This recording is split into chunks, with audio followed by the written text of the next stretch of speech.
Dito sa nakikita natin, una yung kay Pangulong Duterte, si Pangulong Duterte ay ikinulong sa labas ng bansa.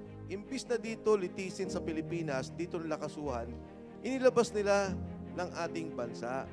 And ako nagtataka kasi nga, bakit mo isasubject ang isang tao, ang isang Pilipino, kung functioning naman yung court mo, kung gumagana ang iyong mga korte, kung merong kang batas. Nakita na natin sa dalawang pangulo yan na nangyari at nagkaroon ng malinaw na paglilitis. Bakit dito sa pangulong to, kailangan nilang kidnapin, and I'm using the term state kidnapping, at ilabas ng ating bansa. More importantly, ngayon ko lang nakita kami ni Kong JV, nasa Kongreso, ang ganitong klaseng korupsyon, organisado. Yung leader mo mismo, ang Pangulo ng Republika ng Pilipinas.